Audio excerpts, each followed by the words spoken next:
Number 113 ਨਾਲ ਹੀ West Coast truck driving school Fresno ਵਾਲੇ, ਜਿਹੜੇ ਕਿ ਤੁਹਾਨੂੰ ਟਰੱਕ ਦਾ ਲਾਇਸੈਂਸ ਵਧੀਆ ਸਿਖਲਾਈ ਦੇ ਕੇ ਘੱਟ ਸਮੇਂ ਦੇ ਵਿੱਚ ਲੈਣ 'ਚ ਸਹਾਇਤਾ ਕਰਦੇ ਨੇ। ਕਾਲ ਅਜੀਤ ਅਟਵਾਲ 559 374 45 41 ਦੇ 'ਤੇ। ਇਹਨਾਂ ਸਭਨਾਂ ਦਾ ਬਹੁਤ ਬਹੁਤ ਧੰਨਵਾਦ। ਜੇਕਰ ਤੁਸੀਂ ਜਾਂ ਕੋਈ ਹੋਰ ਕਾਰੋਬਾਰ ਇਸ ਪ੍ਰੋਗਰਾਮ ਨੂੰ ਸਪਾਂਸਰ ਕਰਨਾ ਚਾਹੁੰਦੇ ਹੋ, ਸੰਪਰਕ ਕਰ ਸਕਦੇ ਹੋ ਨੰਬਰ 408 722 76 98 ਦੇ ਉੱਤੇ।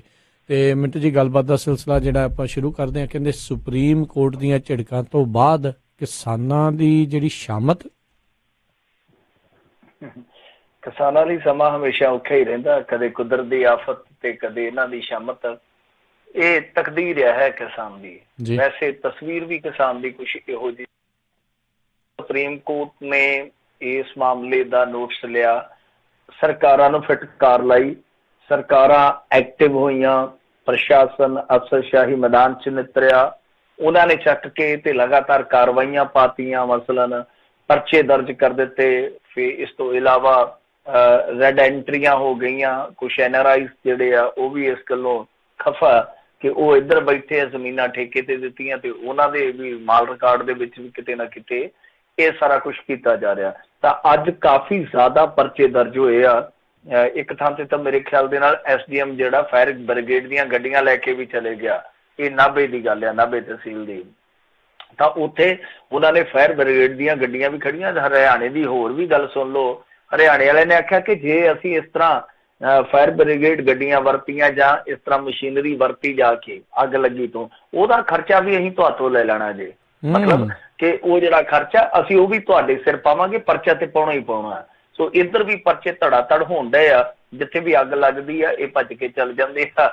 ਵੈਸੇ ਕਮਾਲ ਦੀ ਗੱਲ ਹੈ ਕਿ ਕਣਕਾਂ ਤੇ ਜਦੋਂ ਅੱਗ ਵਰਦੀ ਆ, ਕਣਕਾਂ ਨੂੰ ਅੱਗ ਲੱਗਦੀ ਆ, ਉਸ ਵੇਲੇ ਐਂਬੂਲੈਂਸਾਂ ਜਾਂ ਉਸ ਵੇਲੇ ਫਾਇਰ ਬ੍ਰਿਗੇਡ ਜਿਹੜੀਆਂ ਕਦੇ ਨਹੀਂ ਪਹੁੰਚਦੀਆਂ। ਜਦੋਂ ਵੀ ਕਿਤੇ ਅੱਗ ਦਾ ਸ਼ਿਕਾਰ ਕੋਈ ਹੋ ਜਾਂਦਾ, ਜਦੋਂ ਵੀ ਕਿਸੇ ਦੀ ਫਸਲ ਜਿਹੜੀ ਆ ਸੜਦੀ ਹੈ, ਉਦੋਂ ਐਂਬੂਲੈਂਸਾਂ ਕਦੇ ਨਹੀਂ ਪਹੁੰਚਦੀਆਂ ਜਾਂ ਕਦੇ ਵੀ ਫਾਇਰ ਬ੍ਰਿਗੇਡਾਂ ਜਿਹੜੀਆਂ ਮੌਕੇ ਤੇ ਨਹੀਂ ਪਹੁੰਚਦੀਆਂ। ਪਰ ਜਦੋਂ ਹੁਣ ਕਾਰਵਾਈ ਕਰਨੀ ਹੈ, ਸੁਪਰੀਮ ਕੋਰਟ ਦਾ ਇਹਨਾਂ ਤੇ ਡੰਡਾ ਚੱਲਿਆ, ਉਸ ਤੋਂ ਬਾਅਦ ਧੜਾ ਧੜ ਸਾਰਾ ਕੁਛ ਜਿਹੜਾ ਘੂਕਦਾ ਫਿਰਦਾ। ਤਾਂ ਹੁਣ ਇਹਦੇ ਵਿੱਚ ਇਹ ਆ ਕਿ ਕਿਸਾਨਾਂ ਦੀ ਫਿਰ ਦੋਹਰੀ ਮਾਰ ਆ। ਹੁਣ ਦੇਖੋ ਸਮੱਸਿਆ ਕੀ ਆ ਰਾਜ ਕਰਨਵੀਰ ਸਿੰਘ ਜੀ, ਕਿ ਕਿਸਾਨ ਨੇ ਝੋਨਾ ਵੀ ਇੱਕ ਤੈਅ ਸਮੇਂ 'ਚ ਬੀਜਣਾ। ਝੋਨਾ ਬੀਜਣਾ ਵੀ ਤੈਅ ਤਰੀਕ ਤੇ ਆ, 3 ਤਰੀਕ ਤੋਂ ਬਾਅਦ ਆ। ਫਿਰ ਜੇ ਤੈਅ ਤਰੀਕ ਤੋਂ ਅੱਗੇ ਚਲੇ ਜਾਂਦੀ ਆ ਵਢਾਈ, ਜਿਹਨੂੰ ਆਪਾਂ ਵਾਢੀ ਆਖ ਦਿੰਦੇ ਆ, ਉਹਦੇ 'ਚ ਵੀ ਉਹ ਵਿਚਾਰਾ ਫਸਦਾ ਜਾਵੇ ਤੇ ਜਾਵੇ ਕਿੱਧਰ। ਸਮਝ ਤੋਂ ਪਰੇ ਦੀ ਗੱਲ ਆ। ਤੇ ਆਹ ਸਰਕਾਰਾਂ ਜਿਹੜੀਆਂ ਹੁਣ ਭੱਜੀਆਂ ਫਿਰਦੀਆਂ, ਤੇ ਉਹ ਕਿਉਂ ਨਹੀਂ ਪਹਿਲਾਂ ਜਾਗਦੀਆਂ, ਕਿਉਂ ਨਹੀਂ ਇਹ ਪ੍ਰਬੰਧ ਕੀਤਾ ਜਾਂਦਾ। ਹੁਣ ਦੂਸਰੇ ਲੋਕ ਆ ਜਿਹੜੇ ਦਵਾਈ ਦਿੱਤੀ ਜਾਂਦੇ, ਸਮਾਜ ਸੇਵੀ ਧਾਰਮਿਕ ਲੋਕ, ਉਹਨਾਂ ਨੂੰ ਵੀ ਚਾਹੀਦਾ। ਹੁਣ ਧਰਮ ਕਰਮ ਤੇ ਜੋ ਖਰਚ ਕੀਤਾ ਜਾਂਦਾ, ਤੇ ਜੇ ਵਾਤਾਵਰਨ ਬਚਾਉਣ ਵਾਸਤੇ ਆਪਣੇ ਪੱਧਰ ਤੇ ਲੋਕ ਕੋਸ਼ਿਸ਼ਾਂ ਕਰਨ, ਯਤਨ ਕਰਨ, ਤਾਂ ਮੇਰੇ ਖਿਆਲ ਦੇ ਨਾਲ ਇਹ ਥੋੜਾ ਬਹੁਤਾ ਤੇ ਫਰਕ ਪਊਗਾ ਨਾ। ਪਰ ਬਹਰਹਾਲ ਸਰਕਾਰਾਂ ਜਿਹੜੀਆਂ ਉਹ ਆਪਣੀ ਇੱਕ ਖਾਨਾ ਪੂਰਤੀ ਕਰ ਰਹੀਆਂ। ਸੁਪਰੀਮ ਕੋਰਟ ਅੱਡ ਸਖਤ ਹੈ, ਉਹ ਕਹਿੰਦੇ ਕਿ ਕਿਸਾਨਾਂ ਨਾਲ ਹਮਦਰਦੀ ਕੋਈ ਨਹੀਂ ਵਰਤੀ ਜਾ ਸਕਦੀ। ਸਰਕਾਰਾਂ ਦੀ ਸਿਆਸਤ ਜਿਹੜੀ ਉਹ ਆਪਣੇ ਹਿਸਾਬ ਨਾਲ ਚੱਲੀ ਜਾਣੀ, ਸੁਪਰੀਮ ਕੋਰਟ ਕਾਇਦੇ ਕਾਨੂੰਨ ਨਾਲ ਚੱਲੀ ਜਾਣੀ ਆ। ਪਰ ਜਿਨ੍ਹਾਂ ਤੇ ਇਹ ਮਾਮਲੇ ਦਰਜ ਹੋ ਰਹੇ ਆ ਗਰੀਬ ਕਿਸਾਨਾਂ ਤੇ, ਮੇਰੇ ਖਿਆਲ ਦੇ ਨਾਲ ਉਹਨਾਂ ਦੀ ਸਮੱਸਿਆ ਕੋਈ ਨਹੀਂ ਸੁਣ ਰਿਹਾ। ਕਿ ਉਹਨਾਂ ਦੀ ਅਸਲ ਦੇ ਵਿੱਚ ਸਮੱਸਿਆ ਹੈ ਕਿ ਤੈਅ ਸਮੇਂ 'ਚ ਉਹਨਾਂ ਨੇ ਫਸਲ ਬੀਜਣੀ ਹੁੰਦੀ ਹੈ, ਔਰ ਵੱਧ ਤੋਂ ਵੱਧ ਉਹਨਾਂ ਨੇ ਰਕਮ ਬਚਾ ਕੇ ਆਪਣੇ ਆਪ ਨੂੰ ਫਾਈਨੈਂਸ਼ੀਅਲੀ ਜਿਹੜਾ ਸਿਕਿਉਰ ਕਰਨਾ ਹੁੰਦਾ। ਇਹ ਇੱਕ ਬਿਜ਼ਨਸ ਕਹਿ ਲਓ, ਇੱਕ ਮਜਬੂਰੀ ਕਹਿ ਲਓ, ਕੁਛ ਵੀ ਕਹਿ ਲਓ। ਹਰੇਕ ਬਿਜ਼ਨਸਮੈਨ ਚਾਹੁੰਦਾ ਹੈ ਕਿ ਉਹਦਾ ਲਾਗਤ ਵਾਲਾ ਫੰਡਾ ਘੱਟ ਹੋਵੇ, ਉਹਨੂੰ ਮੁਨਾਫਾ ਜ਼ਿਆਦਾ ਹੋਵੇ। ਇਹ ਹਰੇਕ ਦੇ ਮਨ ਦੇ ਵਿੱਚ ਲਾਲਚ ਹੁੰਦਾ, ਕਿਸਾਨ ਦੇ ਵੀ ਹੈ। ਮੈਂ ਨਹੀਂ ਕਹਿੰਦਾ ਕਿ ਕਿਸਾਨ ਨੂੰ ਕੋਈ ਬਚਦਾ ਨਹੀਂ, ਕਿਸਾਨ ਦੇ ਮਨ 'ਚ ਲਾਲਚ ਨਹੀਂ ਹੈ, ਨਹੀਂ ਹੈ। ਪਰ ਗੱਲ ਇਹ ਹੈ ਕਿ ਤੁਸੀਂ ਠੋਸ ਹੱਲ ਦਿਓ, ਕਿਉਂਕਿ ਰਵਾਇਤੀ ਹੱਲ ਆ। ਅਸਲ ਦੇ ਵਿੱਚ ਬੇੜਾ ਕਦੋਂ ਗਰਕਿਆ ਕਿ ਜਦੋਂ ਅੱਗੇ ਆਪਾਂ ਦੇਖਿਆ ਸਭ ਕੁਝ ਠੀਕ ਠਾਕ ਸੀ, ਜਦੋਂ ਝੋਨੇ ਲਾਉਣ ਦੀ ਤਰੀਕ ਮੁਕਰਰ ਕਰ ਦਿੱਤੀ, ਉਸ ਤੋਂ ਬਾਅਦ ਹੀ, ਕਿਉਂਕਿ ਇੱਕੋ ਵੇਲੇ ਝੋਨਾ ਲੱਗਦਾ, ਇੱਕੋ ਵੇਲੇ ਪੱਕਦਾ, ਇੱਕੋ ਵੇਲੇ ਅੱਗ ਲੱਗਦੀ ਹੈ, ਉਹਦਾ ਬੇੜਾ ਗਰਕ ਹੁੰਦਾ। ਹੁਣ ਇਸ ਚੀਜ਼ ਤੇ ਕੋਈ ਮੇਰੇ ਖਿਆਲ ਦੇ ਨਾਲ ਚਰਚਾ ਹੀ ਨਹੀਂ ਕਰਦਾ ਪਿਆ। ਜੀ ਜੀ, ਬਿਲਕੁਲ ਬਿਲਕੁਲ।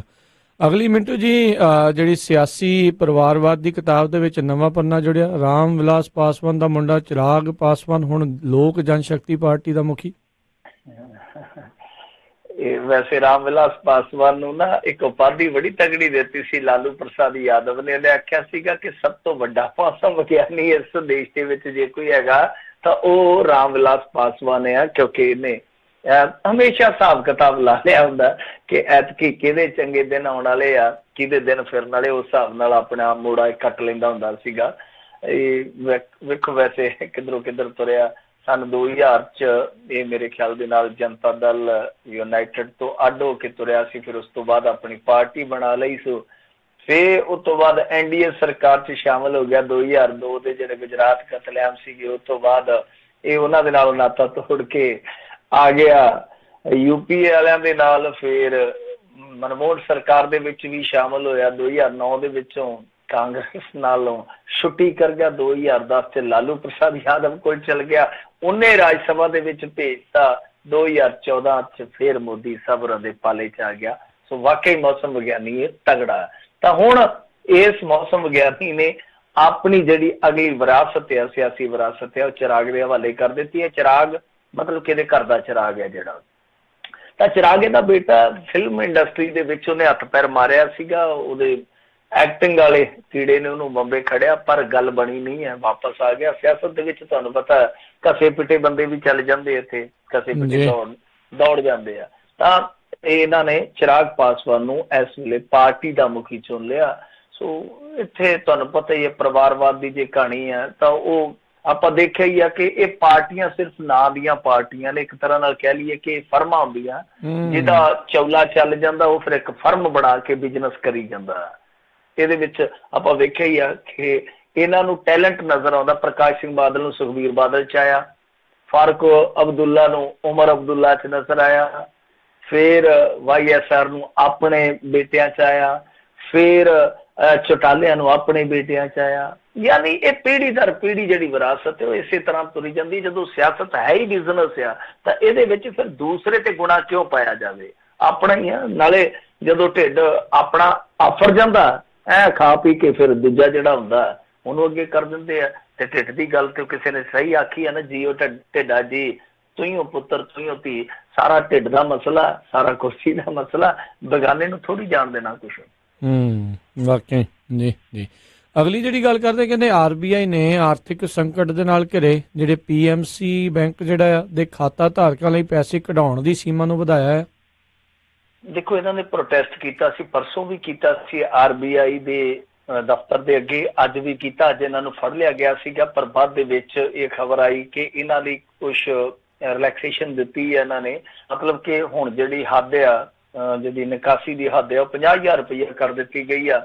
ਪਹਿਲਾਂ ਇਹ ਜਿਹੜੀ ਹੱਦ ਸੀਗੀ ਨਿਕਾਸੀ ਦੀ ਉਹ 40,000 ਰੁਪਈਆ ਸੀਗੀ।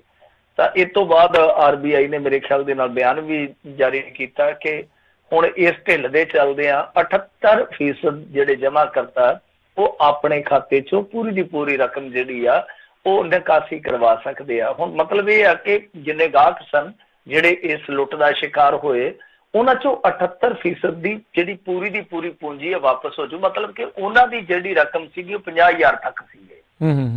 ਪਰ ਹੁਣ ਸਮੱਸਿਆ ਇਹ ਆ ਕਿ 8-7 ਮੌਤਾਂ ਹੋ ਗਈਆਂ ਖਾਤਾ ਧਾਰਕਾਂ ਦੀਆਂ। ਉਹਨਾਂ ਦੇ ਵਿੱਚ ਸਾਰੇ ਉਹ ਐਸੇ ਸੀਗੇ ਜਿਨ੍ਹਾਂ ਦੀ ਪੂੰਜੀ ਕਾਫੀ ਜ਼ਿਆਦਾ ਸੀ। ਕਿਸੇ ਦੀ ਕੋਈ 90 ਲੱਖ ਆ, ਕਿਸੇ ਦੀ ਕੋਈ 15 ਲੱਖ ਆ, 20 ਲੱਖ ਆ। ਤਾਂ ਸਮੱਸਿਆ ਉੱਥੇ ਆਉਂਦੀ ਆ। ਤੁਸੀਂ ਠੀਕ ਆ, ਜਿਹੜੇ 40-50 ਹਜ਼ਾਰ ਤੱਕ ਹੈਗੇ ਸੀ ਖਾਤਾ ਧਾਰਕ, ਉਹਨਾਂ ਨੂੰ ਤੇ ਨਿਬੇੜ ਦਿੱਤਾ, ਫਾਰਗ ਕਰ ਦਿੱਤਾ। ਪਰ ਰੌਲਾ ਤੇ ਪੈਂਦਾ ਹੈ ਕਿ ਜਿਨ੍ਹਾਂ ਦੀ ਵੱਡੀ ਪੂੰਜੀ ਆ, ਕਿਉਂਕਿ ਜਿਨ੍ਹਾਂ ਦੀਆਂ ਪੂੰਜੀਆਂ ਵੱਡੀਆਂ, ਜ਼ਰੂਰਤਾਂ ਵੀ ਜ਼ਾਰਾ ਜੀ ਗੱਲ ਆ, ਉਹਨਾਂ ਦੀਆਂ ਉਸ ਹਿਸਾਬ ਦੀਆਂ ਹੁੰਦੀਆਂ। ਮਤਲਬ ਕਿ ਜਿਹਦੀ ਪੂੰਜੀ ਜ਼ਿਆਦਾ, ਪਰ ਜਦੋਂ ਸਟਕ ਹੋ ਜਾਣੀ ਇੱਕਦਮ, ਸਾਰਾ ਕੁਛ ਹੈ ਜਿਹੜਾ ਬੰਦ ਹੋ ਜਾਣਾ, ਫਿਰ ਉਹ ਜ਼ਰੂਰਤਾਂ ਇੱਕਦਮ ਘਟਾਈਆਂ ਨਹੀਂ ਜਾ ਸਕਦੀਆਂ। ਜਿਹਦੀ ਪੂੰਜੀ ਥੋੜੀ ਆ, ਜੋ ਮਾਤੜ ਹੈ, ਉਹ ਤੇ ਹੈ ਹੀ ਉਹਨੇ ਜੋਗਾ, ਤੇ ਉਹ ਸੰਤੁਸ਼ਟੀ ਉੱਥੇ ਕਰ ਲੈਂਦਾ। ਪਰ ਜਿਹੜਾ ਬੰਦਾ ਖਾਂਦਾ ਪੀਂਦਾ ਸਰਦਾ ਪੁੱਜਦਾ, ਉਹਨੂੰ ਯਕਦਮ ਆਪਣੀਆਂ ਜ਼ਰੂਰਤਾਂ ਘਟਾਉਣੀਆਂ ਔਖੀਆਂ ਹੋ ਜਾਂਦੀਆਂ। ਸੋ ਕਹਿਣ ਦਾ ਭਾਵ ਹੈ ਕਿ ਜਿਹੜੇ 22% ਬਕਾਇਆ ਨੇ, ਉਹਨਾਂ ਬਾਰੇ ਵੀ ਸੋਚਣਾ ਚਾਹੀਦਾ RBI ਨੂੰ। ਜੀ ਜੀ ਜੀ। ਅਗਲੀ ਜਿਹੜੀ ਗੱਲ ਕਰਦੇ, ਕਹਿੰਦੇ ਅੰਮ੍ਰਿਤਸਰ ਦੇ ਵਿੱਚ ਲੱਗੇ ਸਿੱਧੂ ਤੇ ਇਮਰਾਨ ਖਾਨ ਦੇ ਹੋਰਡਿੰਗ ਪ੍ਰਸ਼ਾਸਨ ਨੂੰ ਕਿੱਥੇ ਰਾਸ ਹੋਣੇ ਸੀ, ਕਹਿੰਦੇ ਉਹਨਾਂ ਨੇ ਪਟਵਾ ਤੇ। ਸਹੀ ਗੱਲ ਆ। ਇਹ ਤੇ ਵੇਖੋ, ਹੁਣ ਮੇਰੇ ਖਿਆਲ ਦੇ ਨਾਲ ਜਿਹਨੇ ਲਵਾਏ ਆ ਚੁੱਕ ਕੇ ਉਹਨੂੰ ਅੰਦਰ ਨਾ ਮਾਰ ਦੇਣ। ਮੈਂ ਤੇ ਖੁਦ ਹੈਰਾਨ ਆ ਕਿ ਖਬਰ ਤੇ ਇਹ ਆਉਣੀ ਚਾਹੀਦੀ ਸੀਗੀ ਕਿ ਹੁਣ ਤੱਕ ਦੇਸ਼ ਧਰੋਹ ਦਾ ਮੁਕੱਦਮਾ ਦਰਜ ਕਰ ਲਿਆ ਗਿਆ ਤੇ ਦੋਸ਼ੀ ਦੀ ਭਾਲ ਜਾਰੀ ਆ। ਖੈਰ, ਇਹ ਸਾਰਾ ਕੁਛ ਹੈ ਜਿਹੜਾ ਉਹ ਇੱਕ ਕਾਂਗਰਸੀ ਕਾਉਂਸਲਰ ਦੇ ਪਤੀ ਵੱਲੋਂ ਹੀ ਕਰਵਾਇਆ ਗਿਆ। ਤੇ ਤੁਹਾਨੂੰ ਪਤਾ ਕਿ ਕਾਉਂਸਲਰਾਂ ਦੇ ਵਿੱਚ ਨਵਜੋਤ ਸਿੰਘ ਸਿੱਧੂ ਦਾ ਚੰਗਾ ਹੈਗਾ ਵਕਾਰ ਹੈਗਾ। ਕੁਛ ਤੇ ਇਹ ਨਾਲ ਹੀ ਲਿਆਇਆ ਸੀਗਾ, ਜਿਵੇਂ ਦਾਜ ਦੇ ਵਿੱਚ ਸੰਦੂਕ ਆਉਂਦੇ ਆ ਨਾ, ਕੁਛ ਬੰਦੇ ਤੇ ਨਾਲ ਹੀ ਲਿਆਇਆ ਸੀ ਦੂਸਰੀ ਪਾਰਟੀ ਚੋਂ, ਕਾਂਗਰਸ ਦੇ ਵਿੱਚ। ਤਾਂ ਉਹਨਾਂ ਚੋਂ ਇੱਕਾ ਦੁੱਕਾ ਜਿਹੜੇ ਕਾਉਂਸਲਰ ਵੀ ਹੋਣਗੇ ਸ਼ਾਇਦ, ਤੇ ਉਹ ਜਿਹੜੇ ਹੋਣਗੇ ਉਹ ਇਹਦੀ ਸਪੋਰਟ ਹੀ ਕਰਨਗੇ। ਤਾਂ ਖੈਰ ਨਵਜੋਤ ਸਿੰਘ ਸਿੱਧੂ ਦੇ ਅੱਜ ਹੋਰਡਿੰਗ ਲੱਗ ਗਏ। ਇਹ ਜਿਹੜੇ ਹੋਰਡਿੰਗ ਲੱਗੇ ਉਹਨਾਂ ਨੇ ਤਰਥੱਲੀ ਮਚਾ ਦਿੱਤੀ, ਕਿਉਂਕਿ ਉਹਨਾਂ ਦੇ ਵਿੱਚ ਲਿਖਿਆ ਹੋਇਆ ਸੀਗਾ ਕਿ ਕਰਤਾਰਪੁਰ ਸਾਹਿਬ ਦਾ ਲਾਂਘਾ ਖਲਵਾਉਣ ਵਾਲੇ ਅਸਲੀ ਹੀਰੋ ਅਸੀਂ ਪੰਜਾਬੀ ਹਿੱਕ ਠੋਕ ਕੇ ਆਨੇ ਆ। ਇਸ ਦਾ ਸਿਹਰਾ ਨਵਜੋਤ ਸਿੰਘ ਸਿੱਧੂ ਤੇ ਇਮਰਾਨ ਖਾਨ ਨੂੰ ਜਾਂਦਾ, ਕਿਉਂਕਿ ਅਸੀਂ ਅਕਿਰਤ ਘਰ ਨਹੀਂ ਆ। ਤਾਂ ਉਹ ਇੱਕ ਸਿਰੇ ਤੇ ਫੋਟੋ ਲਾਈ ਸੀਗੀ ਇਮਰਾਨ ਖਾਨ ਦੀ, ਤੇ ਇੱਕ ਸਿਰੇ ਤੇ ਸੀਗੀ ਨਵਜੋਤ ਸਿੰਘ ਸਿੱਧੂ ਦੀ, ਤੇ ਥੱਲੇ ਉਹ ਜਿਹੜਾ ਲਾਉਣ ਵਾਲਾ ਸੀਗਾ ਉਹਨੇ ਆਪਣੀ ਫੋਟੋ ਚਿਪਕਾਈ ਹੋਈ। ਬਾਅਦ ਪ੍ਰਸ਼ਾਸਨ ਹਰਕਤ ਦੇ ਵਿੱਚ ਆਇਆ ਇਹ ਤੇ ਕਹਿੰਦੇ ਆ ਜੀ ਕਿ ਦੇਖੋ ਇਹਨਾਂ ਨੇ ਇਜਾਜ਼ਤ ਨਹੀਂ ਸੀਗੀ ਲਈ, ਜਿਹੜੇ ਇਹ ਹੋਰਡਿੰਗਸ ਲਾਏ ਆ ਇਜਾਜ਼ਤ ਨਹੀਂ ਸੀ ਲਈ ਇਹਦੇ ਵਾਸਤੇ। ਪਰ ਪਤਾ ਨਹੀਂ ਇਜਾਜ਼ਤ ਲਈ ਹੈ ਜਾਂ ਨਹੀਂ ਲਈ। ਜੇ ਨਹੀਂ ਲਈ ਤਾਂ ਗਲਤ ਗੱਲ ਹੈ, ਇਜਾਜ਼ਤ ਲੈ ਕੇ ਲਾਉਂਦੇ ਤਾਂ ਠੀਕ ਸੀ। ਪਰ ਜੇ ਇਜਾਜ਼ਤ ਲੈ ਕੇ ਵੀ ਲਾਉਂਦੇ, ਮੇਰੇ ਖਿਆਲ ਦੇ ਨਾਲ ਇਹ ਪੋਸਟਰ ਜਾਂ ਹੋਰਡਿੰਗ ਜਿਹੜੇ ਸੀ ਉਹ ਰਾਸ ਨਹੀਂ ਸੀ ਆਉਣੇ, ਕਿਉਂਕਿ ਇੱਕ ਤੇ ਇੱਕ ਨਵਜੋਤ ਸਿੰਘ ਸਿੱਧੂ ਤੇ ਦੂਸਰਾ ਇਮਰਾਨ ਖਾਨ ਪਾਕਿਸਤਾਨ ਦੇ ਤੇ ਮੇਰੇ ਖਿਆਲ ਦੇ ਨਾਲ ਇਹ ਝੰਡੇ ਨਹੀਂ ਲੱਗਣ ਦਿੰਦੇ ਜਿਹੜੇ ਰਲਦੇ ਮਿਲਦੇ ਆ। ਉਹ ਕਿਸੇ ਮਸੀਤ ਤੇ ਲਾਏ ਸੀਗੇ ਜਲੰਧਰ ਦੇ ਵਿੱਚ, ਉਹਦਾ ਵੀ ਰੌਲਾ ਪਿਆ, ਕਹਿੰਦੇ ਇੱਕ ਪਾਕਿਸਤਾਨੀ ਝੰਡੇ, ਕਿਉਂਕਿ ਰੰਗ ਉਹਨਾਂ ਦਾ ਹਰਿਆ ਜਿਹਾ ਹੁੰਦਾ, ਝੰਡਿਆਂ ਦਾ ਥੋੜਾ ਬਹੁਤਾ ਫਰਕ ਪੈ ਜਾਂਦਾ। ਖੈਰ ਇਹ ਮਾਮਲਾ ਜਿਹੜਾ ਹੁਣ ਕਾਫੀ ਚਰਚਾ ਦਾ ਵਿਸ਼ਾ ਬਣਿਆ ਪਿਆ ਕਿ ਨਵਜੋਤ ਸਿੰਘ ਸਿੱਧੂ ਆਪ ਤੇ ਚੁੱਪ ਆ, ਪਰ ਜੋ ਨੇ ਕੀਤਾ ਮਤਲਬ ਕਿ ਜੋ ਦਾ ਕਰਮ ਆ ਉਹ ਬੋਲਦਾ ਪਿਆ। ਤੇ ਕਰਮ ਜਦੋਂ ਬੋਲਦੇ ਆ ਤੁਹਾਨੂੰ ਪਤਾ ਕਿ ਕ੍ਰੈਡਿਟ ਸ਼ੈਡਿਟ ਆਪੇ ਪੈਰਾਂ 'ਚ ਵਿਛ ਜਾਂਦੇ, ਕਿ ਆਪੇ ਸੱਦਾ ਆ ਗਿਆ। ਸੱਦਾ ਵੀ ਜਿਹੜਾ ਆ ਉਹ 001 ਨੰਬਰ ਵਾਲਾ ਸੀਗਾ, ਭਾਵੇਂ ਕਿ ਪਹਿਲਾ ਸੱਦਾ ਜਿਹੜਾ ਆਫੀਸ਼ੀਅਲੀ ਉਹਨਾਂ ਨੇ ਸਿੱਧੂ ਸਾਹਿਬ ਨੂੰ ਇਕੱਲਿਆ। ਤਾਂ ਖੈਰ ਜਦੋਂ ਆਪ ਚੁੱਪ ਹੋਈਏ, ਕਰਮ ਬੋਲਦੇ ਹੋਣ, ਤੇ ਫਿਰ ਸਾਰੀਆਂ ਚੀਜ਼ਾਂ ਜਿਹੜੀਆਂ ਉਹ ਸਿੱਧੀਆਂ ਹੋ ਜਾਂਦੀਆਂ, ਰਾਸ ਆ ਜਾਂਦੀਆਂ। ਨਾਲੇ ਆਪ ਹੀ ਸਿੱਧੂ ਕਹਿੰਦਾ ਹੁੰਦਾ, ਇੱਕ ਸ਼ੇਰ ਬੋਲਦਾ ਮੈਨੂੰ ਚੇਤੇ ਆ ਗਿਆ, ਕਾਂਟੋ में रहकर भी फूलों की तरह महकना सीखो, कीचड़ में रहकर भी दोस्तों कमल की तरह खिलना सीखो, जो परिस्थितियों से घबरा जाए वो लोह पुरुष ही नहीं सकता, जो परिस्थितियों से घबरा जाए वो लोह पुरुष हो ही नहीं सकता, राख में रहकर भी अंगारों की तरह दहकना सीखो। सो नवजोत सिंह सिद्धू ਦਾ ਉਹ ਸ਼ੇਰ ਹੈ ਜਿਹੜਾ ਉਹ ਉਹਨਾਂ ਤੇ ਟੁਕਰਿਆ ਇਸ ਟਾਈਮ। ਜੀ ਜੀ। ਅਗਲੀ ਜਿਹੜੀ ਗੱਲ ਕਰਦੇ, ਕਹਿੰਦੇ ਖਸਖਸ ਦੀ ਖੇਤੀ ਕਰਨ ਲਈ ਪ੍ਰੇਰਿਤ ਕਰਨ ਵਾਲੇ ਜਿਹੜੇ ਕੋਟਦੁਨਾ ਦੇ ਨੌਜਵਾਨ ਤੇ ਮਾਮਲਾ ਦਰਜ। ਇਹ ਨੌਜਵਾਨ ਭਾਨਾ ਸਿੱਧੂ, ਇਹ ਮੁੰਡਾ ਅਕਸਰ ਵੀਡੀਓ ਪਾਉਂਦਾ ਤੇ ਕਈ ਮੁੰਡੇ ਆ ਜਿਨ੍ਹਾਂ ਨੇ ਵੈਸੇ ਆਪਾਂ ਨੂੰ ਕਈ ਸਟਾਰ ਦਿੱਤੇ ਹੋਏ ਆ ਸੋਸ਼ਲ ਮੀਡੀਆ ਨੇ। ਤਾਂ ਇਹ ਮੁੰਡਾ ਜਿਹੜਾ ਇਹ ਵੀ ਵੀਡੀਓ ਬਣਾ ਕੇ ਪਾਉਂਦਾ ਵੱਖ-ਵੱਖ ਮੁੱਦਿਆਂ ਤੇ। ਚਲੋ ਕਿਸੇ ਨੂੰ ਪਸੰਦ ਆਉਂਦੀਆਂ, ਕਿਸੇ ਨੂੰ ਨਹੀਂ ਪਸੰਦ ਆਉਂਦੀਆਂ। ਤਾਂ ਖੈਰ ਇਹਨਾਂ ਨੇ ਇੱਕ ਵੀਡੀਓ ਪਾਈ ਸੀਗੀ ਕੱਲ। ਉਸ ਵੀਡੀਓ ਦੇ ਵਿੱਚ ਦਾਅਵਾ ਕੀਤਾ ਗਿਆ ਕਿ ਲਓ ਵੀ ਮਿੱਤਰੋ ਆਪਾਂ ਖਸਖਸ ਦੀ ਖੇਤੀ ਜਿਹੜੀ ਆ ਪੰਜਾਬ 'ਚ ਸ਼ੁਰੂ ਕਰ ਦਿੱਤੀ ਆ। ਉਸ ਤੋਂ ਬਾਅਦ ਇਹ ਜਦੋਂ ਖਬਰਾਂ ਜਿਹੜੀਆਂ ਸੋਸ਼ਲ ਮੀਡੀਆ ਤੇ ਆਈਆਂ, ਫਿਰ ਉਸ ਤੋਂ ਬਾਅਦ ਮੇਨ ਸਟ੍ਰੀਮ ਮੀਡੀਆ 'ਚ ਚਲੇ ਗਈਆਂ। ਨਾਲ ਦੀ ਨਾਲ ਹੋਇਆ ਕੀ ਆ ਕਿ ਬਰਨਾਲਾ ਪੁਲਿਸ ਨੇ NDPS ਐਕਟ ਦੀ ਧਾਰਾ ਜਿਹੜੀ 8, 29, 32, 188 ਤੇ IT ਐਕਟ ਦੀ ਧਾਰਾ 67 ਦੇ ਤਹਿਤ ਮਾਮਲਾ ਦਰਜ ਕਰ ਲਿਆ। ਜਿਹੜਾ ਮੁੰਡਾ ਭਾਨਾ ਇਹਦੇ ਤੇ ਹੁਣ ਇਹ ਜਿਹੜਾ ਭਾਨਾ ਸਿੱਧੂ ਆ ਇਹ ਆਇਆ ਸਾਹਮਣੇ। ਇਹ ਕਹਿੰਦਾ ਕਿ ਅਸਲ ਦੇ ਵਿੱਚ ਦੇਖੋ ਜੀ ਮੈਂ ਤੇ ਆਰਟਿਸਟ ਬੰਦਾ ਵਾਂ, ਕਿਉਂਕਿ ਇੱਕ ਮੁੱਦਾ ਔਰ ਮੈਂ ਕਿਸਾਨ ਫੈਮਿਲੀ ਦੇ ਨਾਲ ਤਾਲੁਕ ਰੱਖਦਾ। ਇਸ ਮੁੱਦੇ ਤੇ ਇੱਕ ਵੀਡੀਓ ਬਣਾਈ ਗਈ, ਨਾ ਕਿ ਅਸੀਂ ਉੱਥੇ ਕੋਈ ਫੀਮ ਦੀ ਖੇਤੀ ਕੀਤੀ ਆ। ਮਤਲਬ ਸਪੋਰਟ ਉਹ ਸਿੱਧੀ ਕਰ ਰਿਹਾ, ਕਹਿੰਦਾ ਕਿ ਕਿਸਾਨੀ ਨੂੰ ਬਚਾਉਣ ਵਾਸਤੇ ਖਸਖਸ ਦੀ ਖੇਤੀ ਲਾਜ਼ਮ ਹੈ ਪੰਜਾਬ ਲਈ। ਔਰ ਇਸ ਤੋਂ ਇਲਾਵਾ ਮੈਂ ਜਾਗਰੂਕਤਾ ਵਾਸਤੇ ਵੀਡੀਓ ਵੀ ਬਣਾਈ, ਪਰ ਬੀਜੀ ਨਹੀਂ ਹੈ, ਪਰ ਮੈਂ ਸਪੋਰਟ ਕਰਦਾ, ਕਹਿਣ ਦਾ ਮਤਲਬ ਹੈ। ਸੋ ਆਪਦੀ ਸਫਾਈ ਦੇ ਵਿੱਚ ਭਾਨਾ ਸਿੱਧੂ ਨੇ ਇਹ ਗੱਲ ਆਖੀ ਆ। ਪਰ ਮੇਰੇ ਖਿਆਲ ਦੇ ਨਾਲ ਦੇਖੋ ਇਹਨਾਂ ਚੀਜ਼ਾਂ ਤੋਂ ਬਚਣਾ ਚਾਹੀਦਾ। ਹਾਂ ਠੀਕ ਆ, ਮੂਵਮੈਂਟ ਚੱਲਦੀ ਪਈ ਆ ਪੰਜਾਬ ਦੇ ਵਿੱਚ। ਆਪਾਂ ਜੇ ਦੇਖੀਏ ਇੱਕ ਲਹਿਰ ਚੱਲਦੀ ਪਈ ਆ, ਬਹੁਤ ਸਾਰੇ ਲੋਕ ਇਹਨੂੰ ਸਪੋਰਟ ਕਰਦੇ ਆ ਕਿ ਜਿਹੜੇ ਕੁਦਰਤੀ ਨਸ਼ੇ ਆ ਜਿਵੇਂ ਕੁਛ ਸਟੇਟਾਂ 'ਚ ਉਹ ਬੀਜੇ ਜਾਂਦੇ ਆ, ਕਿਸਾਨ ਜਿਹੜੇ ਆ ਉਹ ਉਗਾਉਂਦੇ ਆ ਉਸ ਫਸਲ ਨੂੰ, ਤਾਂ ਪੰਜਾਬ ਨੂੰ ਵੀ ਇਸ ਤਰ੍ਹਾਂ ਦੀ ਵਿਵਸਥਾ ਜਿਹੜੀ ਉਹ ਕਰਕੇ ਦਿੱਤੀ ਜਾਵੇ।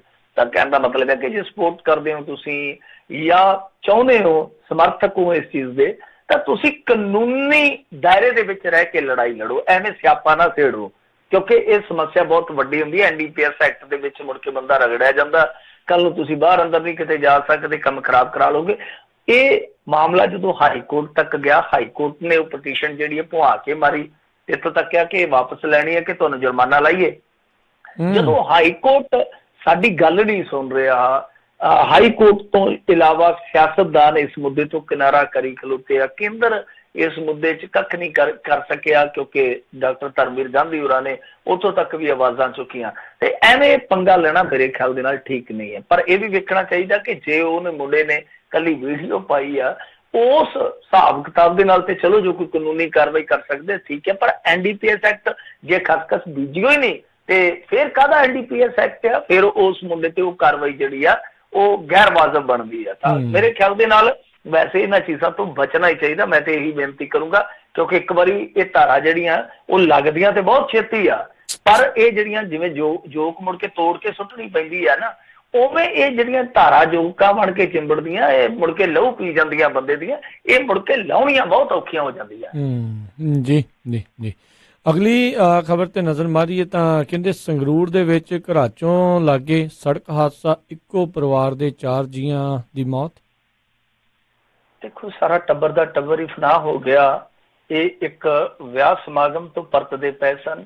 ਇਹ ਮੇਰੇ ਖਿਆਲ ਦੇ ਨਾਲ ਮਾਨਸਾ ਦਾ ਪਰਿਵਾਰ ਸੀਗਾ ਤੇ ਜਦੋਂ ਇੱਥੇ ਪਹੁੰਚੇ ਭਵਾਨੀਗੜ੍ਹ ਤੋਂ ਸਨਾਮ ਦੇ ਵਿਚਾਲੇ ਇਹ ਘਰਾਚੋਂ ਆਉਂਦਾ, ਬਹੁਤ ਮਸ਼ਹੂਰ ਹੈ ਪਿੰਡ ਘਰਾਚੋਂ, ਉੱਥੇ ਇਹ ਸੜਕ ਹਾਦਸਾ ਹੋ ਗਿਆ। ਸੜਕ ਹਾਦਸਾ ਇਸ ਕਰਕੇ ਹੋਇਆ ਕਿਉਂਕਿ ਰਾਤ ਦਾ ਵਿਖਾ ਸੀਗਾ, ਰਾਤ ਦਾ ਸਮਾਂ ਸੀਗਾ। ਇੱਕ ਕੈਂਟਰ ਜਿਹੜਾ ਖਰਾਬ ਹੋਇਆ ਪਿਆ ਸੀਗਾ ਉਹ ਸੜਕ ਦੇ ਵਿਚਾਲੇ ਯਾਨੀ ਗਲਤ ਸਾਈਡ ਹੀ, ਗਲਤ ਦਿਸ਼ਾ ਦੇ ਵਿੱਚ ਹੀ ਖਲੋਤਾ ਪਿਆ ਸੀਗਾ।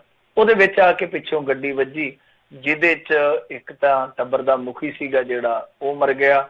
ਫਿਰ ਇਸ ਤੋਂ ਇਲਾਵਾ ਮੇਰੇ ਖਿਆਲ ਦੇ ਨਾਲ ਉਹਨਾਂ ਦੀ ਸੁਪਤਨੀ ਸੀਗੀ 52 ਕੁ ਵਰ੍ਹਿਆਂ ਦੀ, ਉਹ ਚੱਲ ਵਸੀ। ਇੱਕ ਪੁੱਤਰ ਸੀਗਾ 21 ਕੁ ਵਰ੍ਹਿਆਂ ਦਾ, ਉਹ ਚੱਲ ਵਸਿਆ। ਇੱਕ ਪੋਤਰੀ ਸੀਗੀ ਵਿਚਾਰੀ 2 ਕੁ ਵਰ੍ਹਿਆਂ ਦੀ, ਉਹ ਚੱਲ ਵਸੀ। ਸੋ ਇਹ ਸਾਰੇ ਜਿਹੜੇ ਆ ਸੁਨਾਮ ਸ਼ਹਿਰ ਦੇ ਵਸਨੀਕ ਸਨ।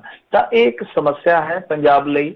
ਵੈਸੇ ਤੇ ਸਮੱਸਿਆਵਾਂ ਦਾ ਇੱਕ ਸਮੂਹ ਹੈ ਪੰਜਾਬ ਵਾਸਤੇ, ਪਰ ਇਹ ਇੱਕ ਬਹੁਤ ਭਿਆਨਕ ਸਮੱਸਿਆ ਜਿਹਦੇ ਤੇ ਬਹੁਤ ਘੱਟ ਚਰਚਾ ਕੀਤੀ ਜਾਂਦੀ ਹੈ, ਸੜਕੀ ਹਾਦਸਿਆਂ ਦਾ। ਅਸੀਂ ਕੱਲ ਵੀ ਖਬਰ ਕੀਤੀ ਸੀਗੀ ਕਿ ਪਰਾਲੀ ਕਰਕੇ ਦੇਖੋ ਜੀ ਕਿੰਨੀਆਂ ਜਾਨਾਂ ਚਲੇ ਗਈਆਂ। ਮੇਰੇ ਖਿਆਲ ਦੇ ਨਾਲ 9 ਮੌਤਾਂ ਹੋਈਆਂ ਕੱਲ, ਔਰ ਇੱਕ ਥਾਂ ਤੇ ਤਾਂ 30 ਗੱਡੀਆਂ ਇਕੱਠੀਆਂ ਹੀ ਟਕਰਾ ਗਈਆਂ ਸੀਗੀਆਂ ਪਰਾਲੀ ਦੇ ਧੂਏ ਕਰਕੇ। ਤਾਂ ਕਹਿਣ ਦਾ ਮਤਲਬ ਇਹ ਹੈ ਕਿ ਸੜਕੀ ਹਾਦਸਿਆਂ ਦੇ ਵਿੱਚ ਜਾਨਾਂ ਜਾਣੀਆਂ, ਚਲੋ ਪਰਾਲੀ ਦੇ ਧੂਏ ਨੇ ਇੱਕ ਦਿਨ ਜਾਨਾਂ ਲਈਆਂ, ਆਹ ਸੜਕੀ ਅੱਤਵਾਦ ਹੈ ਜਿਹੜਾ ਇਹ ਡੇਲੀ ਉਹ ਜਾਨਾਂ ਲੈਂਦਾ ਹੈ। ਹੁਣ ਦੇਖੋ ਟੋਲ ਵੀ ਲੱਗੇ ਆ, ਹਰੇਕ ਚੀਜ਼ ਦਾ ਜਿਹੜਾ ਉਹ ਇੱਥੇ ਪ੍ਰਬੰਧ ਵੀ ਕੀਤਾ ਗਿਆ, ਪਰ ਹੁੰਦਾ ਕੀ ਆ ਕਿ ਇਸੇ ਤਰ੍ਹਾਂ ਜੇ ਆਪਾਂ ਦੇਖੀਏ ਕੋਈ ਟਰੱਕ ਖਰਾਬ ਹੁੰਦਾ, ਕੈਂਟਰ ਖਰਾਬ ਹੁੰਦਾ, ਖਿਲਾਰ ਕੇ ਆਪ ਜਾ ਕੇ ਢਾਬੇ ਤੇ ਸੌਂ ਜਾਂਦੇ ਆ, ਜਾਂ ਜਿਹੜੇ ਕੋਈ ਦੂਸਰੇ ਹੁੰਦੇ ਆ ਨਿੱਜੀ ਵਾਹਨਾਂ ਦੇ ਮਾਲਕ, ਉਹ ਖਿਲਾਰ ਕੇ ਉੱਥੇ 2-4 ਪੱਤੇ ਜੇ ਤੋੜ ਕੇ, ਪਤਾ ਨਹੀਂ ਕੀ ਟੂਣਾ ਜਿਹਾ ਕਰਦਾ ਹੈ ਆਲੇ ਦੁਆਲੇ ਦੇ ਪੱਤੇ ਜੇ ਖਿਲਾਰ ਕੇ, ਉਹ ਦੀਦੇ ਤੇ ਹੈ ਨਹੀਂ ਗੇ, ਜਾਂ ਉਹ 2 ਕਿੱਟਾਂ ਰੱਖ ਕੇ ਜ਼ਿੰਮੇਵਾਰੀ ਨਿਭਾ ਕੇ ਚਲੇ ਜਾਂਦੇ ਆ। ਕੋਈ ਦੂਰੋਂ ਇਹੋ ਜਿਹੀ ਚੀਜ਼ ਲਿਸ਼ਕਦੀ ਹੋਵੇ, ਉਹ ਬੰਨੀ ਹੋਵੇ, ਕੋਈ ਪਤਾ ਲੱਗੇ, ਕੋਈ ਸੁਰ ਲੱਗੇ, ਕੋਈ ਰਿਫਲੈਕਟਰ ਵਗੈਰਾ ਹੋਵੇ, ਕੋਈ ਐਸਾ ਪ੍ਰਬੰਧ ਕੀਤਾ ਜਾਣਾ ਚਾਹੀਦਾ ਜਿੱਥੇ ਵੱਡੇ ਰੋਡ ਆ, ਉੱਥੇ ਜਿੱਥੇ ਟੋਲ ਚੱਲਦੇ ਆ, ਉਹ ਟੋਲ ਦੇ ਜਿਹੜੇ ਮੁਲਾਜ਼ਮ ਆ ਚੁੱਕ ਕੇ ਮਸ਼ੀਨਰੀ ਨੂੰ ਪਾਸੇ ਕਰਨ। ਕਿਉਂਕਿ ਅਸੀਂ ਬਹੁਤ ਥਾਵਾਂ ਤੇ ਵੇਖਿਆ, ਆ ਇੱਕ ਵਾਰੀ ਦਿੱਲੀੋਂ ਮੁੜਦੇ ਪਏ ਸੀ, ਮੇਰੇ ਖਿਆਲ ਦੇ ਨਾਲ ਕੈਨੇਡਾ ਤੋਂ ਆਈ ਸੀ ਬੀਬੀ, ਉਹਦਾ ਮੁੰਡਾ ਉਹਨੂੰ ਹਵਾਈ ਅੱਡੇ ਤੋਂ ਲੈ ਕੇ ਆ ਰਿਹਾ ਸੀਗਾ, ਇਸੇ ਤਰ੍ਹਾਂ ਗਲਤ ਦਿਸ਼ਾ ਦੇ ਵਿੱਚ ਟਰੱਕ ਖਰਾਬ ਖੜਾ ਸੀ, ਉਹ ਆ ਕੇ ਵੱਜੇ, ਸਾਰੇ ਮਰ ਗਏ ਸੀਗੇ। ਤਾਂ ਕਹਿਣ ਦਾ ਭਾਵ ਇਹ ਆ ਕਿ ਇਸ ਮਾਮਲੇ ਦੇ ਵਿੱਚ ਥੋੜੀ ਜਿਹੀ ਸੁਚੇਤਤਾ ਵਰਤਣੀ ਚਾਹੀਦੀ ਆ। ਜੇ ਟੋਲ ਵਾਲੇ ਸੜਕ ਆ ਤਾਂ ਉਹਨਾਂ ਨੂੰ ਜ਼ਿੰਮੇਵਾਰ ਬਣਾਇਆ ਜਾਵੇ, ਜੇ ਨਹੀਂ ਤਾਂ ਪ੍ਰਸ਼ਾਸਨ ਆਪਣੇ ਪੱਧਰ ਤੇ ਜ਼ਿੰਮੇਵਾਰੀ ਨਿਭਾਵੇ। ਜੇ ਕਿਤੇ ਇਸ ਤਰ੍ਹਾਂ ਦੀ ਕੋਈ ਹੈਵੀ ਮਸ਼ੀਨਰੀ, ਹੈਵੀ ਵਹੀਕਲ ਕੋਈ ਖਲੋਤਾ ਤਾਂ ਉਹਨੂੰ ਤੁਰੰਤ ਸਾਈਡ ਤੇ ਕੀਤਾ ਜਾਵੇ, ਜਾਂ ਇਹੋ ਜਿਹਾ ਪ੍ਰਬੰਧ ਹੋਵੇ ਕਿ ਦੂਰੋਂ ਦਿਸ ਪਵੇ ਕਿ ਅੱਗੇ ਕੋਈ ਵਾਹਨ ਜਾਂ ਵਹੀਕਲ ਜਿਹੜਾ ਉਹ ਖਰਾਬ ਖਲੋਤਾ ਵਾ। ਜੀ ਜੀ ਬਿਲਕੁਲ ਜੀ। ਰਿਫਲੈਕਟਰ ਜਾਂ ਲੇਨ ਚੇਂਜ ਜਾਂ ਲੇਨ ਇੱਕ ਹੋਣੀ ਆ, ਇੱਦਾਂ ਦੇ ਜਿਹੜੇ ਇਸ਼ਾਰੇ ਆ ਉੱਥੇ ਜ਼ਰੂਰੀ ਆ। ਅਗਲੀ ਜਿਹੜੀ ਮਿੰਟੂ ਜੀ ਖਬਰ ਕਰਦੇ, ਕਹਿੰਦੇ ਫਰਜ਼ੀ ਮੁਕਾਬਲਿਆਂ ਦੇ ਵਿੱਚ ਮਾਰੇ ਗਏ ਪੁਲਿਸ ਮੁਲਾਜ਼ਮ ਦਾ ਰਿਕਾਰਡ ਗਾਇਬ। ਹਾਂ, ਪਹਿਲੀ ਗੱਲ ਤੇ ਇਹ ਹੈ ਕਿ ਪੁਲਿਸ ਨੇ ਪੁਲਿਸ ਨੂੰ ਵੀ ਖਾਧਾ। ਆਪਾਂ ਅੱਗੇ ਵੀ ਇੱਕ ਦਿਨ ਗੱਲ ਕੀਤੀ ਸੀਗੀ ਕਿ ਇਹਨਾਂ ਦੇ ਕਪੂਰਥਲੇ ਦੇ ਪੁਲਿਸ ਲਾਈਨ ਦੇ ਵਿੱਚ ਇੱਕ ਧਮਾਕਾ ਹੋਇਆ ਸੀ। ਉਸ ਮਾਮਲੇ ਦੇ ਵਿੱਚ ਦਿੱਲੀ ਚੋਂ 2 ਬੰਦੇ ਚੱਕੇ ਸੀਗੇ ਤੇ ਬਾਅਦ ਦੇ ਵਿੱਚ 3 ਇਹਨਾਂ ਨੇ ਇੱਥੋਂ ਚੱਕੇ ਸੀ ਪੁਲਿਸ ਲਾਈਨ ਚੋਂ। ਉਹਨਾਂ ਚੋਂ ਇੱਕ ਕਾਂਸਟੇਬਲ ਜਿਹੜਾ ਉਹ ਮਾਰ ਦਿੱਤਾ ਸੀ ਇਹਨਾਂ ਨੇ ਕਥਿਤ ਪੁਲਿਸ ਮੁਕਾਬਲੇ 'ਚ। ਤੇ ਆ ਵੀ ਮਾਮਲਾ ਜਿਹੜਾ ਇਹ ਇੱਕ ਕਥਿਤ ਪੁਲਿਸ ਮੁਕਾਬਲੇ ਦਾ ਹੀ ਆ, ਫਰਜ਼ੀ ਪੁਲਿਸ ਮੁਕਾਬਲੇ ਦਾ। ਤੇ ਹਾਲਾਂਕਿ ਅਖਬਾਰ ਨੇ ਤੇ ਅੱਜ ਇਹ ਖਬਰ ਜਿਹੜੀ ਆ ਗੋਲ-ਮੋਲ ਕਰਕੇ ਲਿਖੀ ਆ, 1993 ਚ ਲਾਪਤਾ ਹੋਏ ਸਿਪਾਹੀ ਬਲਵਿੰਦਰ ਸਿੰਘ ਦਾ ਪੁਲਿਸ ਰਿਕਾਰਡ ਹੋਇਆ ਗਾਇਬ। 1993 ਤੋਂ ਪੁਲਿਸ ਵਾਲਾ ਜਿਹੜਾ ਉਹ ਲਾਪਤਾ ਹੀ ਤੁਰਿਆ ਹੁੰਦਾ, ਬੰਦਾ ਪੁੱਛੇ ਨਹੀਂ, ਅਸਲ ਦੇ ਵਿੱਚ ਉਹਨੂੰ ਖਾ ਲਿਆ, ਉਹਦੇ ਨਾਲ ਦੇ ਆਈ। ਤਾਂ ਕਹਿਣ ਦਾ ਭਾਵ ਇਹ ਹੈ ਕਿ ਇਹ ਮਾਮਲਾ ਜਿਹੜਾ ਉਹ ਮਾਮਲਾ ਜਿਹਦੇ ਵਿੱਚ ਇਸ ਵੇਲੇ ਕੈਪਟਨ ਅਮਰਿੰਦਰ ਸਿੰਘ ਦੀ ਸੁਰੱਖਿਆ ਦੀ ਜ਼ਿੰਮੇਵਾਰੀ ਚੁੱਕਦਾ ਇੱਕ ਅਫਸਰ ਹੈ ਜਿਹੜਾ ਉਹ ਘਿਰਿਆ, ਉਹ ਮਾਮਲਾ ਹੈ ਅਸਲ ਦੇ ਵਿੱਚ। ਤਾਂ ਹੀ ਸ਼ਾਇਦ ਨਾ ਲੈਣ ਤੋਂ ਜਾਂ ਉਸ ਖਬਰ ਨੂੰ ਪੂਰਾ ਸ਼ਾਇਆ ਕਰਨ ਤੋਂ ਥੋੜਾ ਜਿਹਾ ਕਿਤੇ ਨਾ ਕਿਤੇ ਅਖਬਾਰ 'ਚ ਝਿਜਕਿਆ। ਖੈਰ, ਇਹ ਮਾਮਲਾ 1993 ਦਾ, ਜਦੋਂ ਬਾਬਾ ਚਰਨ ਸਿੰਘ ਤੇ ਨਾਲ ਉਹਦੇ 5 ਹੋਰ ਰਿਸ਼ਤੇਦਾਰ ਜਿਹੜੇ ਆ ਉਹ ਖਪਾ ਦਿੱਤੇ ਗਏ ਸਨ, ਚੁੱਕ ਕੇ ਖਪਾ ਦਿੱਤੇ ਗਏ ਸਨ। ਫਿਰ ਉਹਨਾਂ ਦੀ ਪ੍ਰਾਪਰਟੀ ਜਿਹੜੀ ਸੀਗੀ, ਉਹਨਾਂ ਦਾ ਮਾਲ ਅਸਬਾਬ ਸੀਗਾ ਜਿਹੜਾ ਉਹ ਸਾਰਾ ਖਾਧਾ ਗਿਆ ਸੀ, ਜਿਹੜਾ ਕਿ ਔਨ ਰੈਕਾਰਡ ਆ। ਤਾਂ ਉਹਦੇ ਵਿੱਚ ਹੀ ਖੂਬੀ ਰਾਮ ਘਿਰੇ ਸੀਗੇ ਜਿਹੜੇ ਕਿ ਇਹਨਾਂ ਦੇ ਸੁਰੱਖਿਆ ਸਲਾਹਕਾਰ ਆ ਇਸ ਵੇਲੇ। ਤਾਂ ਹਾਲਾਂਕਿ ਉਹਨਾਂ ਨੂੰ ਵਕਤੀ ਤੌਰ ਤੇ ਰਾਹਤ ਮਿਲੀ ਹੋਈ ਹੈ ਇਸ ਮਾਮਲੇ ਦੇ ਵਿੱਚ, ਪਰ ਇਹ ਮਾਮਲਾ ਜਿਹੜਾ CBI ਕੋਰਟ 'ਚ ਚੱਲਦਾ ਵਾ, CBI ਕੋਰਟ ਦੇ ਵਿੱਚ ਇਹ ਮਾਮਲਾ ਚੱਲਦਾ ਹੈ। ਤਾਂ ਉੱਥੇ ਇੱਕ ਜ਼ਬਰਦਸਤ ਖੁਲਾਸਾ ਹੋਇਆ ਕਿ ਇਹਦਾ ਸਰਵਿਸ ਰਿਕਾਰਡ ਹੈ ਜਿਹੜਾ ਬਲਵਿੰਦਰ ਸਿੰਘ ਦਾ, ਜਿਹੜਾ ਮਰਨ ਵਾਲਿਆਂ ਦੇ ਵਿੱਚ ਜਾਂ ਗਾਇਬ ਕਰਨ ਵਾਲਿਆਂ ਦੇ ਵਿੱਚ ਇੱਕ ਸ਼ਾਮਲ ਸੀਗਾ ਬਲਵਿੰਦਰ ਸਿੰਘ, ਉਹ ਗਾਇਬ ਕਰਨ ਵਾਲਾ, ਸ਼ਾਇਦ ਮੈਂ ਸ਼ਬਦ ਜਿਹੜਾ ਉਹ ਗੈਰ ਜ਼ਰੂਰੀ ਬੋਲ ਰਿਹਾ, ਗਾਇਬ ਹੋਏ ਬੰਦਿਆਂ ਚੋਂ ਕਹਿ ਲਓ, ਖਪਾ ਦਿੱਤੇ ਗਏ ਬੰਦਿਆਂ ਚੋਂ ਕਹਿ ਲਓ ਕਿ ਇੱਕ ਬਲਵਿੰਦਰ ਸਿੰਘ ਵੀ ਸੀਗਾ ਜੋ ਕਿ ਪੁਲਿਸ ਮੁਲਾਜ਼ਮ ਸੀਗਾ। ਇਹਨਾਂ ਨੇ ਕੀ ਕੀਤਾ, ਕਹਾਣੀ ਦੇਖੋ ਕਿਸ ਤਰ੍ਹਾਂ ਬਣਦੀ ਹੈ ਪੰਜਾਬ ਪੁਲਿਸ ਦੀ। ਇਹਨਾਂ ਨੇ ਇੱਕ ਕਾਗਜ਼ ਪੇਸ਼ ਕਰ ਦਿੱਤਾ ਗ੍ਰਿਫਤਾਰੀ ਵੇਲੇ ਦਾ ਕਿ ਦੇਖੋ ਜੀ ਉਹਦਾ ਅੰਗੂਠਾ ਲੱਗਾ ਹੋਇਆ, ਮਤਲਬ ਕਿ ਉਹ ਬੰਦਾ ਸਾਡੀ ਹਿਰਾਸਤ ਸੀਗਾ। ਜਦੋਂ ਅਸੀਂ ਰਿਕਵਰੀ ਵਾਸਤੇ ਉਹਨੂੰ ਕਿਤੇ ਖੜ ਰਹੇ ਸੀਗੇ ਤੇ ਅਚਾਨਕ ਹਮਲਾ ਹੋਇਆ, ਉਸ ਤੋਂ ਬਾਅਦ ਇਹ ਸਾਰੇ ਬੰਦੇ ਗਾਇਬ ਹੋ ਗਏ। ਇਹ ਕਹਾਣੀ ਆ। ਤਾਂ ਹੁਣ ਉਹਦੀ ਮਾਤਾ ਨੇ ਜਾ ਕੇ ਇਸ ਕਹਾਣੀ ਨੂੰ ਬਿਲਕੁਲ ਕਹਿ ਲਈਏ ਤਵਸਤ ਕਰ ਦਿੱਤਾ, ਨਿਸਤਨਾਬੂਦ ਕਰ ਦਿੱਤਾ। ਉਹਨੇ ਆਖਿਆ ਕਿ ਮੇਰਾ ਬੇਟਾ ਪੜ੍ਹਿਆ ਲਿਖਿਆ ਸੀਗਾ, ਉਹ ਅਨਪੜ੍ਹ ਸੀਗਾ, ਜਿਹੜਾ ਉਹ ਅੰਗੂਠਾ ਲਾਉਂਦਾ ਸੀਗਾ, ਉਹ ਦਸਤਖਤ ਕਰਦਾ ਸੀਗਾ, ਇੱਥੇ ਅੰਗੂਠਾ ਉਹਦਾ ਕਿਵੇਂ ਲੱਗਿਆ, ਅੰਗੂਠਾ ਦਾ ਹੋਈ ਆਈ ਨਹੀਂ ਹੈ। ਤਾਂ ਕਹਿਣ ਦਾ ਭਾਵ ਇਹ ਕਿ ਫਿਰ ਉਸ ਤੋਂ ਬਾਅਦ ਹੁਣ ਜ਼ਿੰਮੇਵਾਰ ਕੀਤੇ ਗਏ ਆ ਪੁਲਿਸ ਵਾਲੇ ਕਿ ਭਾਈ ਉਹਦਾ ਰਿਕਾਰਡ ਕਿੱਥੇ ਆ। ਜਦੋਂ ਰਿਕਾਰਡ ਲੱਭਿਆ ਉਹਦਾ ਸਰਵਿਸ ਰਿਕਾਰਡ ਵੀ ਗਾਇਬ ਆ। ਹੁਣ ਸਰਵਿਸ ਰਿਕਾਰਡ ਕਿਉਂ ਗਾਇਬ ਆ, ਇਹ ਮੈਂ ਤੁਹਾਨੂੰ ਜਿਵੇਂ ਦੱਸਿਆ ਕਿ ਕੁਝ ਵੱਡੇ ਨਾਂ ਜਿਹੜੇ ਉਹ ਇਸ ਕੇਸ ਦੇ ਵਿੱਚ ਉਲਝਦੇ ਨਜ਼ਰ ਆਉਂਦੇ ਆ। ਸੋ ਆਹ ਕਹਾਣੀ ਆ। ਇੱਕ ਤੇ ਇਹ ਆ ਕਿ ਪੁਲਿਸ ਵਾਲੇ ਵੀ ਉਦੋਂ ਨਹੀਂ ਬਚੇ ਪੁਲਿਸ ਦੀ ਮਾਰ ਤੋਂ, ਔਰ ਦੂਸਰਾ ਇਹ ਆ ਕਿ ਉਸ ਤੋਂ ਬਾਅਦ ਇਸ ਮਾਮਲੇ ਦੇ ਜਾਂ ਇਹਨਾਂ ਮਾਮਲਿਆਂ ਦੇ ਜਿਹੜੇ ਦੋਸ਼ੀ ਆ ਉਹਨਾਂ ਨੂੰ ਕਿਸ ਤਰ੍ਹਾਂ ਬਚਾਇਆ ਜਾ ਰਿਹਾ ਸਟੇਟ ਵੱਲੋਂ, ਸਿੱਧੇ ਤੌਰ ਤੇ ਕਾਤਲਾਂ ਦੇ ਹੱਕ 'ਚ ਭੁਗਤਿਆ ਜਾ ਰਿਹਾ, ਉਹਦਾ ਮੇਰੇ ਖਿਆਲ ਦੇ ਨਾਲ ਸਭ ਤੋਂ ਵੱਡਾ ਉਦਾਹਰਨ ਸਾਡੇ ਸਾਹਮਣੇ ਅੱਜ ਆ। ਜੀ ਜੀ, ਅਗਲੀ ਮਿੰਟ ਜੀ ਗੱਲ ਕਰਦੇ, ਕਹਿੰਦੇ ਬਾਦਲ ਹੁਣਾਂ ਨੂੰ ਮੰਚ ਤੇ ਬਿਠਾਉਣ ਲਈ ਅਕਾਲੀ ਦਲ ਹੋ ਰਿਹਾ ਪੱਬਾਂ ਭਾਰ। ਦੇਖੋ ਭਲਕੇ ਨਾ ਜੋ ਪੰਜਾਬ ਦੀ ਅਸੈਂਬਲੀ ਆ ਉਹਦੇ ਵਿੱਚ ਇੱਕ ਇਤਿਹਾਸਿਕ ਮਰਹਲਾ ਆਊਗਾ ਜਦੋਂ ਇੱਕ ਸਪੈਸ਼ਲ ਇਜਲਾਸ ਜਿਹੜਾ ਉਹ ਇੱਥੇ ਕੀਤਾ ਜਾਣਾ। ਸਪੈਸ਼ਲ ਇਜਲਾਸ ਜਿਹੜਾ ਸੱਦਿਆ ਗਿਆ ਉਹਦੇ ਵਿੱਚ ਸਿਰਫ ਬਾਬੇ ਨਾਨਕ ਦੀਆਂ ਸਿੱਖਿਆਵਾਂ ਦੀ ਚਰਚਾ ਹੋਣੀ ਆ। ਮੇਰੇ ਖਿਆਲ ਦੇ ਨਾਲ ਵੈਂਕਈਆ ਨਾਇਡੂ ਜੀ ਵੀ ਬੋਲਣਗੇ, ਫਿਰ ਜਿਹੜੇ ਸਾਬਕਾ ਪ੍ਰਧਾਨ ਮੰਤਰੀ ਆ ਮਨਮੋਹਨ ਸਿੰਘ ਜੀ ਉਹ ਵੀ ਬੋਲਣਗੇ, ਸਾਡੇ ਮੁੱਖ ਮੰਤਰੀ ਵੀ ਬੋਲਣਗੇ, ਸਪੀਕਰ ਸਾਹਿਬ ਤੇ ਬੋਲਣਗੇ।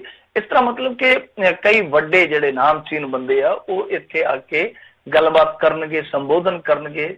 ਵੈਸੇ ਟਾਈਮ ਥੋੜਾ ਹੀ ਆ।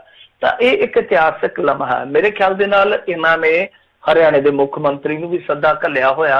ਸ਼ਾਇਦ ਹਿਮਾਚਲ ਵਾਲਿਆਂ ਨੂੰ ਇਹਨਾਂ ਨੇ ਦੇਰੀ ਕਰ ਦਿੱਤੀ ਆ, ਉਹ ਨਹੀਂ ਗਿਆ ਸੱਦਾ, ਪਰ ਪਹਿਲਾਂ ਇਹ ਸੀਗੀ ਪਲੈਨਿੰਗ ਇਹਨਾਂ ਦੀ ਕਿ ਹਿਮਾਚਲ ਵਾਲਿਆਂ ਨੂੰ ਵੀ ਸੱਦਿਆ ਜਾਵੇ। ਤਾਂ ਕਹਿਣ ਦਾ ਭਾਵ ਆ ਕਿ ਬਹੁਤ ਇਤਿਹਾਸਿਕ ਮਰਹਲਾ ਹੋਏਗਾ ਕਿ ਜਦੋਂ ਪੰਜਾਬ ਦੀ ਅਸੈਂਬਲੀ ਦੇ ਵਿੱਚ ਬਾਬੇ ਨਾਨਕ ਦੀਆਂ ਸਿੱਖਿਆਵਾਂ ਦੀ ਚਰਚਾ ਹੋਏਗੀ। ਖੈਰ, ਉਸ ਤੋਂ ਬਾਅਦ ਹੁਣ ਜਿਹੜਾ ਇੱਕ ਇਸ ਵੇਲੇ ਮਾਮਲਾ ਖਿੱਚਾ ਧੂਦਾ ਬਣਿਆ ਪਿਆ ਉਹ ਇਹ ਆ ਕਿ ਜਿਹੜਾ ਉੱਥੇ ਮੰਚ ਬਣਨਾ ਅਸੈਂਬਲੀ 'ਚ, ਪਹਿਲਾਂ ਤਾਂ ਸਟੇਜ ਤੋਂ ਬਾਹਰ ਹੀ ਲੜੀ ਗਏ, ਹੁਣ ਅਸੈਂਬਲੀ ਦੇ ਵਿੱਚ ਵੀ ਲੜ ਰਹੇ ਆ।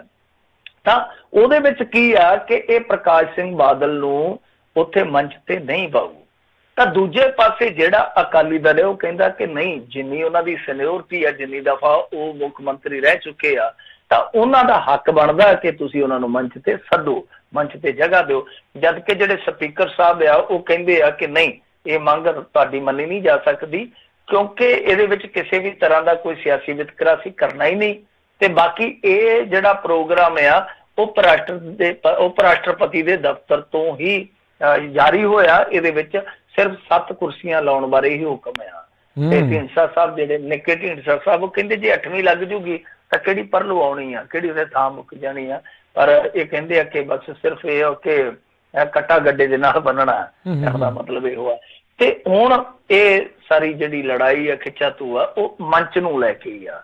ਪਰ ਮੇਰੇ ਖਿਆਲ ਦੇ ਨਾਲ ਪ੍ਰਕਾਸ਼ ਸਿੰਘ ਬਾਦਲ ਨੂੰ ਸ਼ਾਇਦ ਇਹ ਸੱਦਾ ਨਹੀਂ ਦੇਣਗੇ, ਤੇ ਪ੍ਰਕਾਸ਼ ਸਿੰਘ ਬਾਦਲ ਲੱਗਦਾ ਨਹੀਂ ਕਿ ਅਸੈਂਬਲੀ 'ਚ ਜਾਣਗੇ। ਜੇ ਜਾਂਦੇ ਆ ਤੇ ਜੇ ਉਹਨਾਂ ਨੂੰ ਮੰਚ ਤੇ ਨਹੀਂ ਸੱਦਿਆ ਜਾਂਦਾ ਤਾਂ ਫਿਰ ਕਹਾਣੀ ਕੁਛ ਹੋਰ ਨਿਕਲੇਗੀ। ਵੈਸੇ ਮੈਂ ਸਮਝਦਾ ਕਿ ਜੇ ਬਾਬੇ ਦੀ ਗੱਲ ਹੋਣੀ ਆ, ਕਰਨ ਵਾਲੇ ਜਿਹੜੇ ਮਰਜ਼ੀ ਹੁਣ ਕੋਈ ਫਰਕ ਨਹੀਂ ਪੈਂਦਾ। ਜੇ ਬਾਬੇ ਦੀ ਗੱਲ ਕਰਦੇ ਆ ਤੇ ਸੁਣਨ ਵਾਲਾ ਤੇ ਕਿਤੇ ਵੀ ਬਹਿ ਕੇ ਸੁਣ ਸਕਦਾ ਹੈ ਨਾ। ਸੰਗਤ ਦੇ ਵਿੱਚ ਬਹਿ ਕੇ ਕਿਹੜਾ ਕੋਈ ਮਾਣ ਘਟ ਜਾਊਗਾ, ਦੂਜੇ ਵੀ ਤੇ ਸਾਹਮਣੇ ਬਹਿ ਕੇ ਸੁਣਨਗੇ ਨਾ। ਕੋਈ ਛੋਟਾ ਥੋੜੀ ਹੋ ਜਾਊਗਾ। ਗੁਰੂ ਦੀ ਸੰਗਤ ਕਰਨੀ ਆ, ਗੁਰੂ ਦੇ ਬਚਨਾਂ ਦੀ ਸੰਗਤ ਕਰਨੀ ਆ, ਜਾਂ ਗੁਰੂ ਦੀ ਬਾਣੀ ਦੀ ਸੰਗਤ ਕਰਨੀ, ਸਿੱਖਿਆਵਾਂ ਦੀ ਸੰਗਤ ਕਰਨੀ, ਕੀ ਫਰਕ ਪੈਂਦਾ? ਤੁਸੀਂ ਬਾਬੇ ਦੀ ਗੱਲ ਤੇ ਤਵੱਜੋ ਦੇਵੋ, ਕੀ ਲੈਣਾ ਮੰਚਾਂ ਤੋਂ? ਜਿਹੜਾ ਬਾਬੇ ਦੀ ਸੁਣਦਾ ਉਹਨੂੰ ਤੇ ਇਹਨਾਂ ਮੰਚਾਂ ਦੇ ਨਾਲ ਹੈ ਹੀ ਨਹੀਂ, ਉਹਨੂੰ ਤੇ ਸੁੱਖ ਦੁੱਖ ਨਾਲ ਵੀ ਕੁਛ ਨਹੀਂ ਹੁੰਦਾ।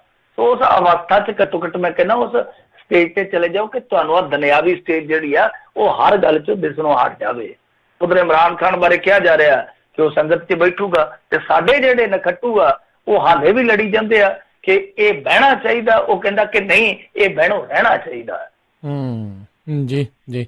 ਤੇ ਉਧਰ ਮਿੰਟੂ ਜੀ, ਵੈਸੇ ਜਾਂਦੇ ਜਾਂਦੇ ਦੱਸ ਦਿਓ ਵੀ ਮਹਾਰਾਸ਼ਟਰ ਦੇ ਵਿੱਚ ਕੋਈ ਹੈ ਅਸਾਰ, ਕੀ ਕੁਛ ਹੋ ਰਿਹਾ, ਜੇ ਕੋਈ ਅਪਡੇਟ ਹੈ ਉਧਰੋਂ? ਦੇਖੋ, ਉੱਥੇ ਦਿਨ 3 ਬਕਾਇਆ ਨੇ।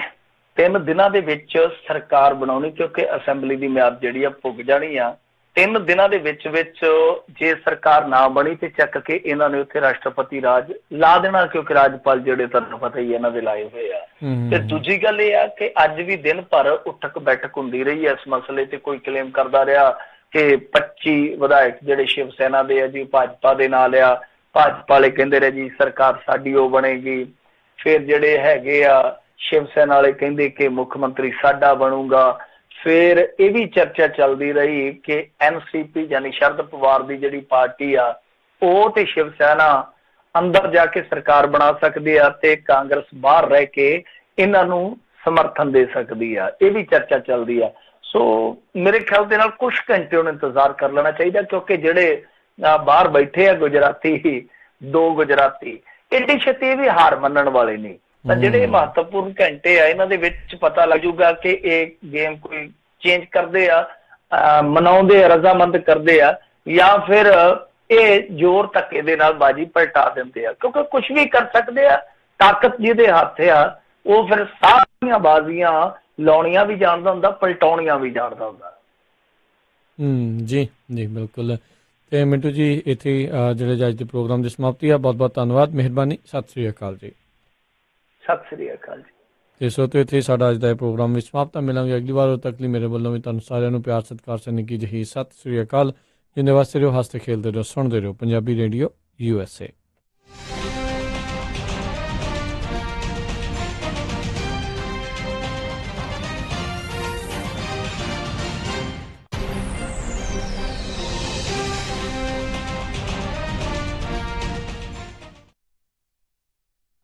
ਸਤਿ ਸ਼੍ਰੀ ਅਕਾਲ ਜੀ, ਮੈਂ